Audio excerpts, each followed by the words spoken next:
Hello lovely people, how are you all doing today? I hope you are well. Yay, be well, please be well. I'm a bit floppy today. I was at a party last night. Yay!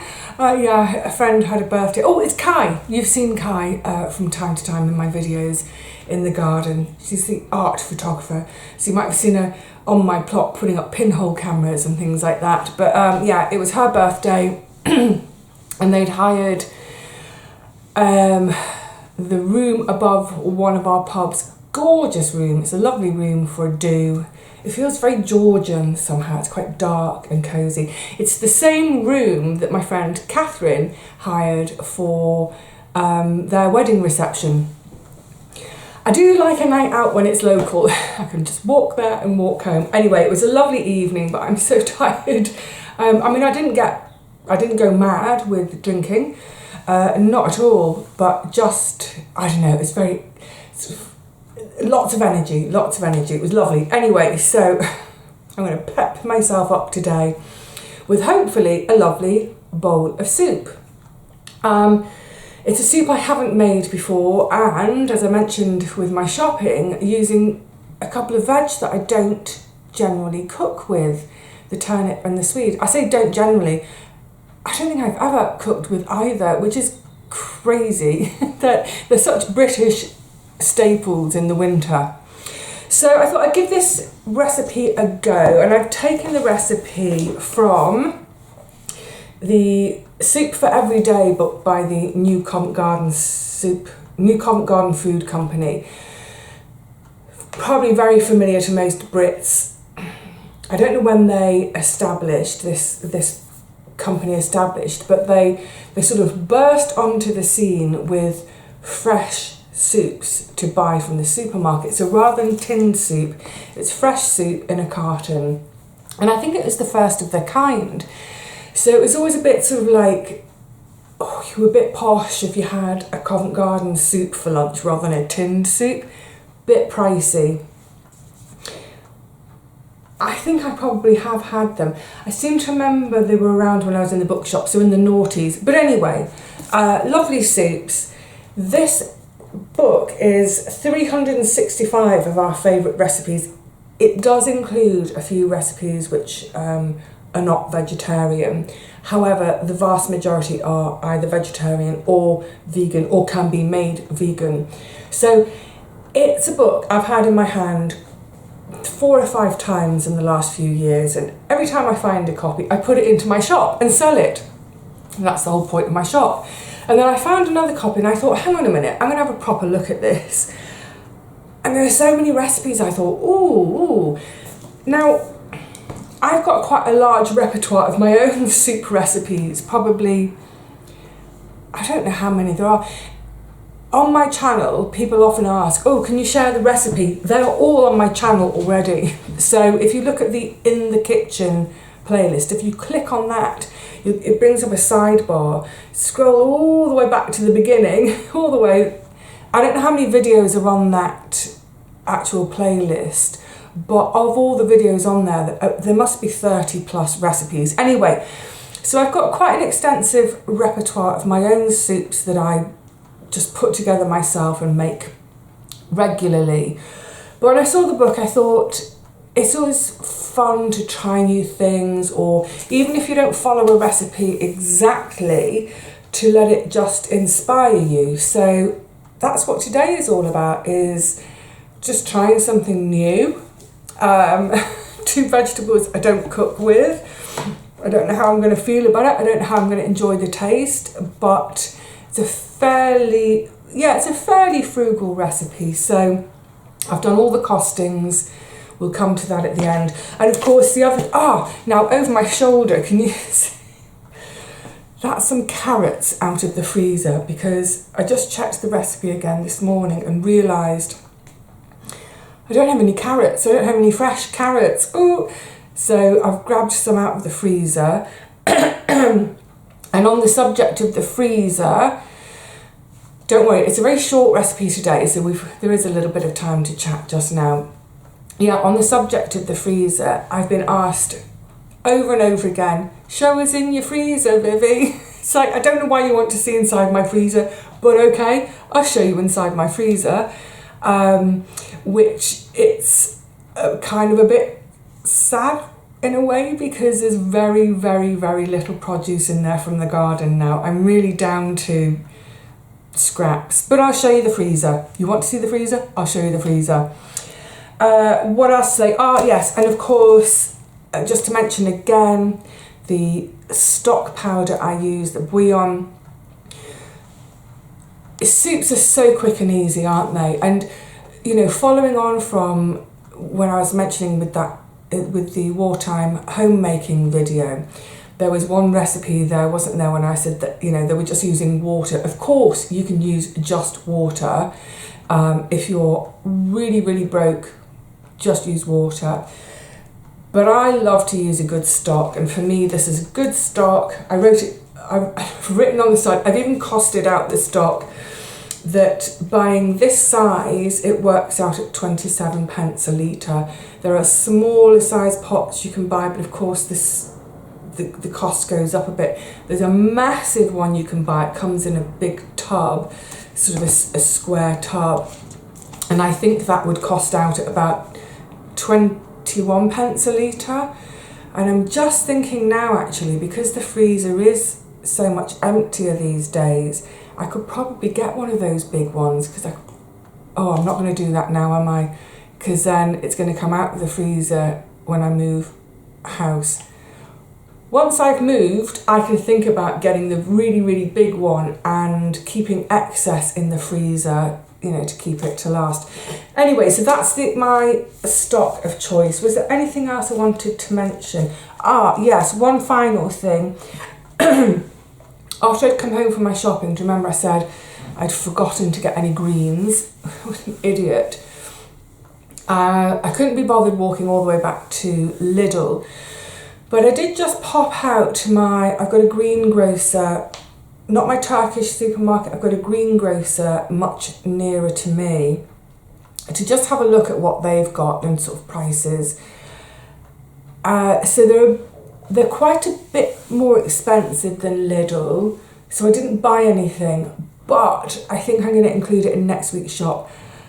I saw they sell Cavolo and chard, rainbow chard. This is fantastic. So we were having a little chat about, you know, I was chatting about having now given up the allotment. I'm having to buy everything, buy all my veg. It's quite expensive. It's £2 for a bunch of Cavolo, £2 for a bunch of chard.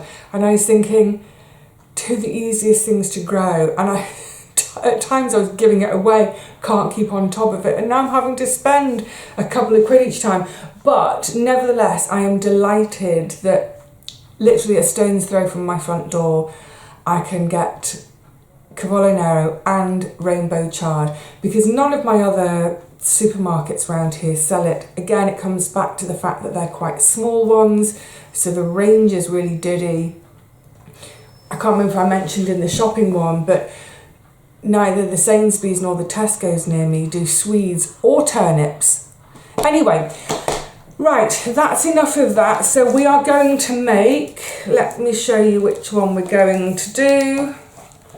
We're doing Swede, turnip and parsnip. I'm going to call it my winter root soup, even though turnips and Swedes aren't really roots, are they? My tummy just grumbled, bit of Borgmurgus. Let's quickly have a look at ingredients, and yeah, let's get on, let's get cooking. Well, it couldn't be much simpler really, could it? I've got a fairly good sized parsnip, I've got my Swede, I've got my turnip, an onion, my stock, I decant it into this little one so it's handy, and then it calls for 2 medium carrots, so I reckon that's about the equivalent of 2, is it? We're going to fudge it. Now the recipe actually calls for 225 grams of Swede, 175 grams of turnip, and 150 grams of parsnips. So because I've not cooked with either Swedes or toast, I can't eyeball it. I don't know what the amount's going to be. That is going to be roughly 150 grams. I know from years and years and years of cooking with parsnips. So what I'll do is I'll prepare them, and then you can see I've got my scales handy over there. I am going to weigh it all out properly so I stick to the recipe. The recipe also calls for nutmeg, don't have any, and double cream, don't have any, not going to buy any. So it's going to be a blended soup anyway. So, and 25 grams of butter. I'll go and grab some butter. I do have butter. Yeah, I'm not going to go out and buy double cream, especially. It's a blended soup, so it might feel nice and creamy anyway. There was one other thing I was going to make. Oh yes, that's right. I think, well, I know, I'm pretty sure that is way more than I need. So what I'll do with all the veg now is I'm going to peel the swede and the turnip and just rough chop the parsnip. I'm going to get all the prep done, and then any excess from either of these two, I've also got leftover parsnips because I bought a bag of them. Any of the excess I'll simply freeze, and then it will be there to use in a soup another day. Or I might not even freeze it. What I might do is use it, I'll get it all prepped anyway, but then what I might do is with the other parsnip I've got, if there's not quite enough to make the same whole soup again, using some of my sweet potato, I've got some fresh sweet potato now, have I got any in the freezer? I don't think I've got any left. I'll use the sweet potato and any leftover bits of these to make a different soup, maybe one with spices added. We'll see. Anyway, let's get on, and actually, just before I get on with the prep, let me show you what's left in terms of what I've got in the freezer. Right then, I think I could probably do with defrosting it, but that is that's 9 portions of fasolada. That is a portion of, it's a tomato and beanie soup type concoction. That is, what's that? That's curry. Actually, give me a second. Yeah, that's my curry. I just stopped for a second because I couldn't remember if I'd got anything out for my dinner tonight, and I hadn't. So I will have the curry tonight. So this is 3, 6, 9, 10, 11 lots of. It's mostly cocoa beans now. Well, that's the very last of frozen. I've got some dried. There's some carrots and some sweet potato. There's some more sweet potato, and then that is, oh my goodness, this is momentous. That's the very, very last of allotment tomatoes. So that's been in the freezer for a year now. That would have been end of September last year. I need to use them up now. But yeah, so there's obviously the sweet potato and the carrots are shop bought, but that's the end of my garden produce. I've gone from 3 freezers to 1 drawer. So obviously the top is, and that is, you can't see it through there because it's all frosty. That's some of that sort of cheap knockoff Parmesan. But the top drawer is generally for ready to go meals. Middle drawer is ingredients and my garden stuff, and then the bottom drawer is, can you see from there? All it is, well, I've got my ice packs from Cool Box. There's some frozen peas and some, the blue bags, that's divvied out portions of frozen cheese in that big block, some frozen feta and a block of butter. So the bottom drawer tends to be for shop bought things. So yeah, that's it. Peas and cheese is my shop bought life. Right, let's get that all shut up, and I'm going to get on with, I can't close the door, you're in the way, move. I'm going to get on with prepping these veg, peeling and chopping, and then I'll give you an eyeball again. Hang on, whoop, I should take you off here.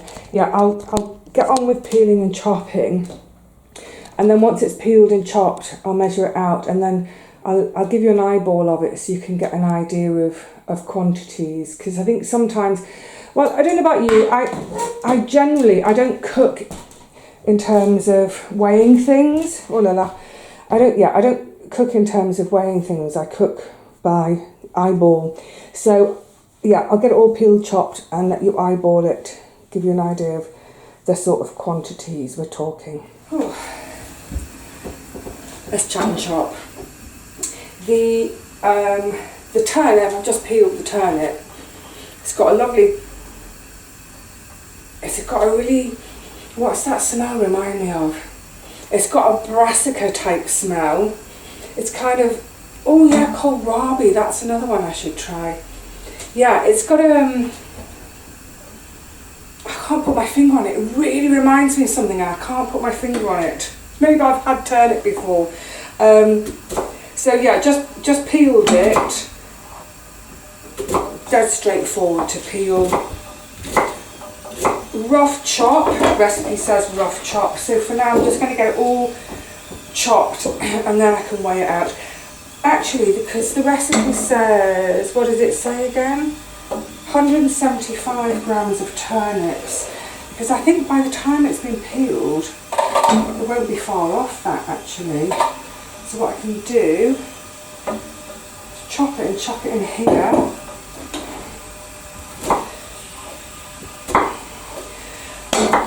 Because most of the cooking I do, or have done in the past, it's stuff that's come from the garden. I don't tend to peel anything, so I was forgetting, of course, in terms of how big these are, that I might have needed to add a bit extra to account for peeling. Oh, in fact, yeah, it's going to be slightly under the recipe requirements, so... Oh no, it's bang on, that's 175 for the turnip. So you saw the size of the turnip, slightly smaller than about a tennis ball sized turnip. Right, and now the Swede, which I know is definitely more than I need. So let's get it peeled. I'm just using a little hand mandolin type thing. I am following the recipe pretty closely, even though I am ignoring the double cream bit. Hang on, the kettle's about to scream. And now this is perfect timing actually. Where's my glove? The recipe says it calls for 725 mils of stock plus 100 mils of double cream, so that's 825 mils of liquid. I'm not adding the double cream, I'm just going to make a litre of stock. Just make it go a little bit further. You know, it's something I often talk about with cooking is, especially when you're sort of following a recipe, yeah, you might want to follow it exactly, absolutely exactly the first time you do it. But on the other hand, don't not try something because you don't have one of the ingredients, like the double cream.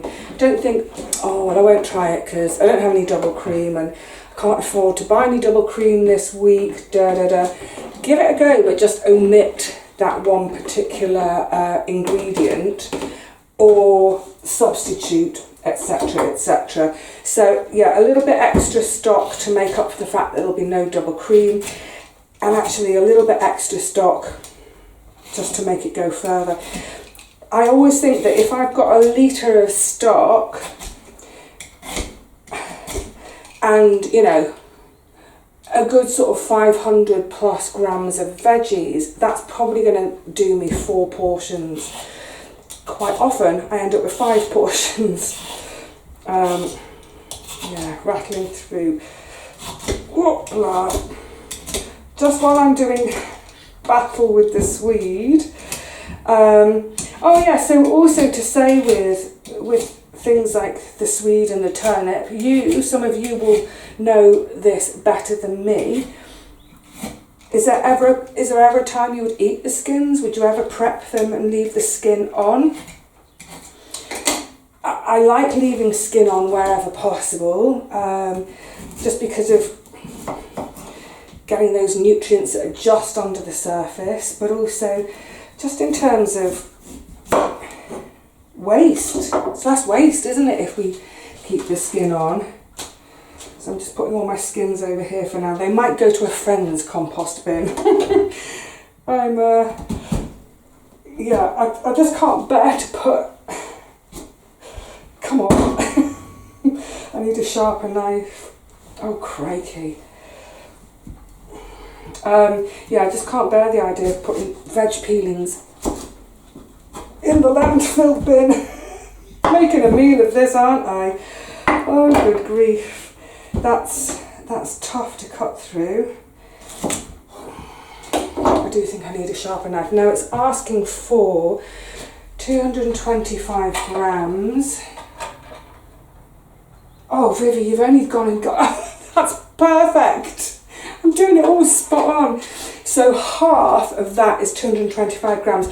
What I'm going to do is, so I've used up all the turnip, I've used up all the parsnip, I've just rough chopped the parsnip as well. This other half of swede that I'm not going to use in this recipe, I will chop it, and I'm going to chop it and preserve it probably in the freezer, but I'm not going to chop it with you on camera now, because otherwise we'll be here forever today. Where should I put it in the meantime? I'm just going to pop it over here, just behind my curry supper. And now, can I get one more chop through there? I'm a bit nervous because my knife obviously could do with a sharpen. Because it's going to be a blended soup, creamy, it's blended, I'm really not fussed at all about the prettiness of the chopping.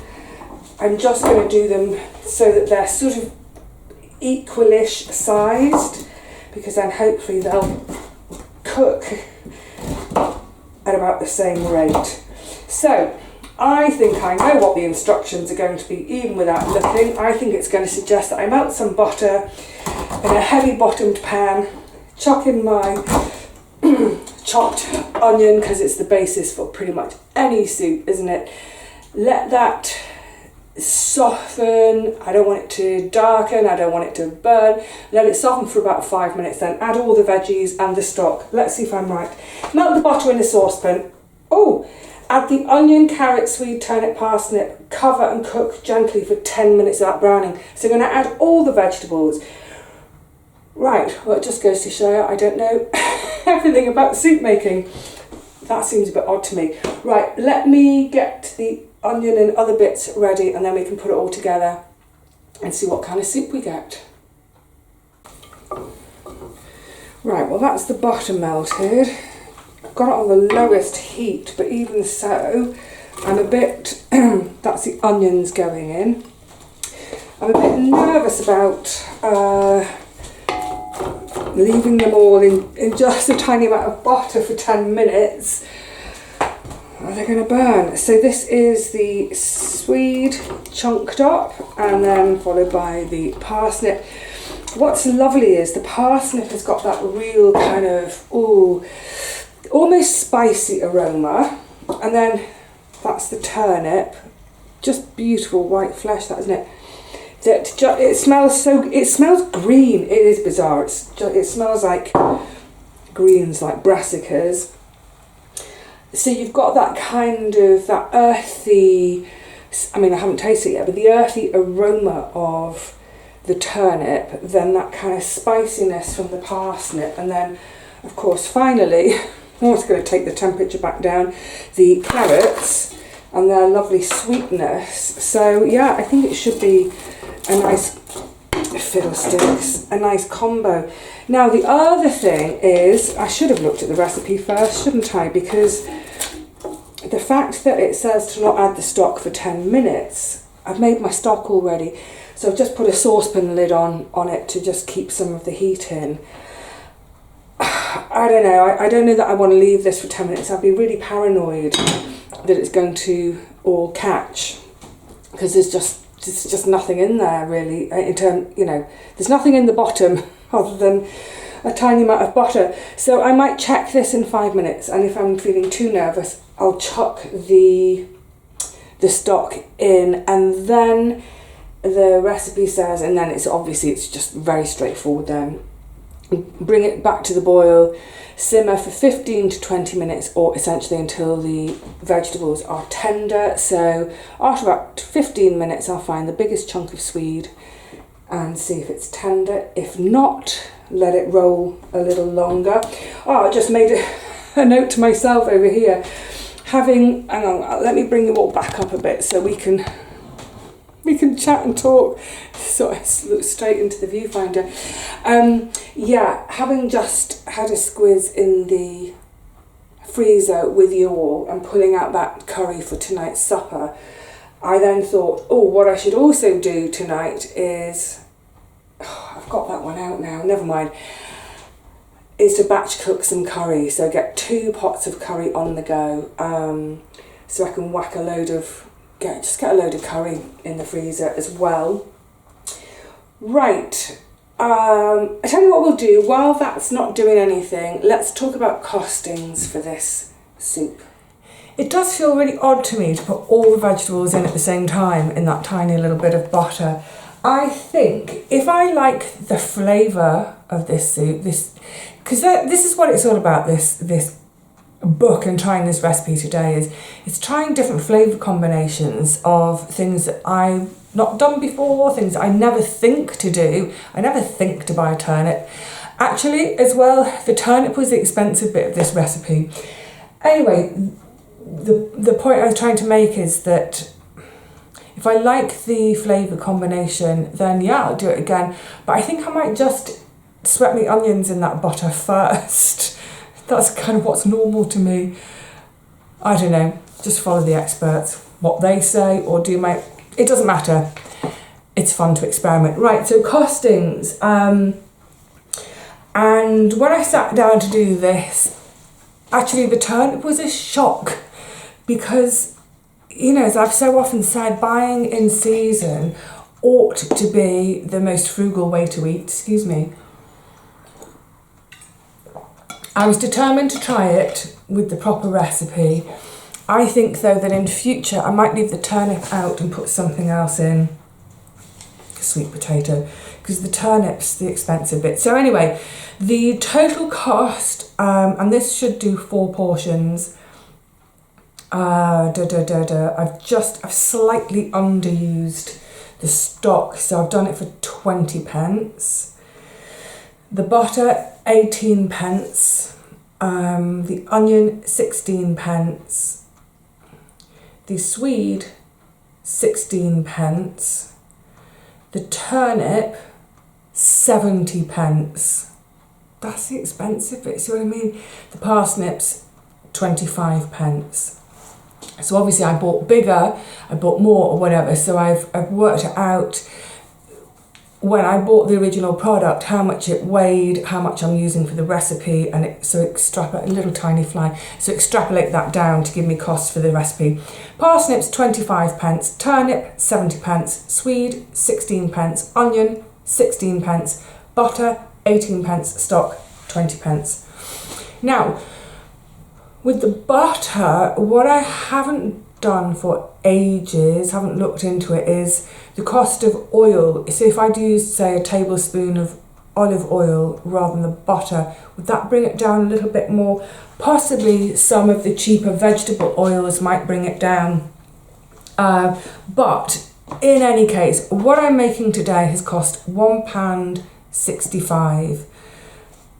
Because it should do 4 portions, that's going to be 41 and a quarter pence. Let's call it 42 pence. So 42 pence per portion for a portion of hopefully what should turn out to be a really nice, thick, tasty, filling, hearty winter soup.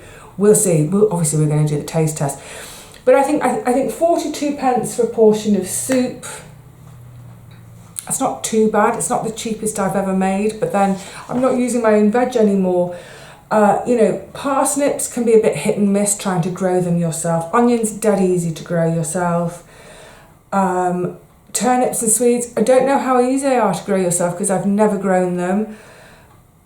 Swedes are cheap and plentiful, so yeah, if we took the turnip out of the equation, it would bring our cost per portion down to about, per portion it would be 24p.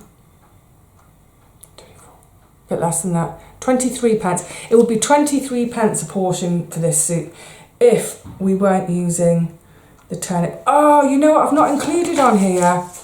Sorry, I haven't included carrots. That's going to add a few more pence. That's going to make it more like, say, 50 pence a portion. It's getting a bit expensive, this soup, isn't it? Is 50 pence for a meal expensive? It's not the most frugal I've ever done.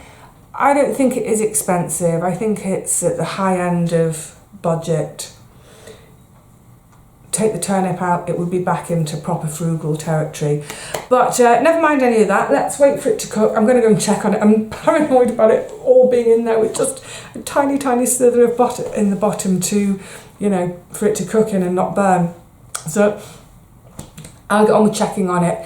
And then once it's finished cooking, it's blended, we'll do a taste test together. Before blending, not looking massively appetising. I prefer things blended, but it smells yummy. Oh, and that's the rest of the Swede. So that's a nice, I reckon that's got to be, well, 225 grams. It was the other half, or 250, so that'd be great for another soup. Never mind that right now. Let's get this lot blended and creamy. And now the blended version. Oh yum, you can see there's still a few, I don't know if you noticed that, a few little bits in it. I haven't done it mega blitzed down creamy, but yeah, oh, never mind that, let's get some down our chops. Let's see. It's a really subtle smell.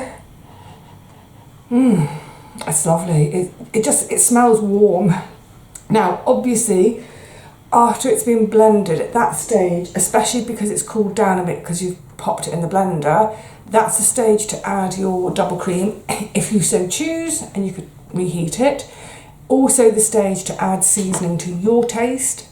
I don't ever add salt. I think there's enough salt in the veggies. And I'm not a huge one for pepper, but you do what you want to do at this stage.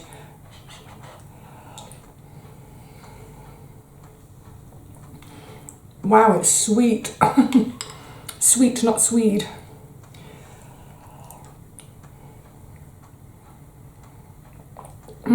That's lovely. It's really subtle. I can taste the parsnip. I can taste the Swede. I can taste the turnip. The turnip's not that strong though. Oh, it's gorgeous. Excuse me. It's really lovely. Oh, I could muller this. I'm not going to muller it in front of you, but that's really lovely. Like I say, it's really subtle. It's surprisingly sweet. It's really sweet. I wonder if you do, you know, try it. You might like it. You might like that sweetness. I think it would be really lovely. This would be my treat addition to it. Not the cream, but just a little tiny crumbling on the top of a blue cheese. Because I think that blue in the cheese would just kind of cut through some of the sweetness. But it's really lovely, really gorgeous. The minute the camera's off, I'm going back in. I'm going to have a full bowl full, mopped up with some of my bread. But yeah, well, yay, success. Love it. I wonder what it will taste like without the turnip, because as I said before, you know, the turnip is adding to the cost. But these are probably some of the veggies that you're growing in your garden if you're a grower. But if not, I think it's still, yeah, that's a really, really lovely soup for I'm going to say it's less than 50p a portion. Give it a go. More than that, thank you so much for hanging out with me in the kitchen this afternoon. It's getting really dark. I think it's going to chock down again. But yeah, thanks for hanging out with me in the kitchen. It's always a pleasure for me to have you all here with me whilst I'm getting on with things, because then I can chat. You're sitting at the table, we're chatting. We're just nattering in the kitchen. And isn't that life? Isn't that how life should be? Right, lovelies, I will see you again really soon. I am in front of the pinboard for once. What's next? Don't know. One of 3 or 4 different ideas for the next video. It'll happen soon enough. Until then, please look after yourselves and have fun in the kitchen. Try some new veg. I feel a bit embarrassed that I'm the age I am and I've never cooked with turnip and swede. The chances are I have eaten them before in a shop bought soup. Anyway, yeah, have fun experimenting in your kitchens. Until the next one, cheerio.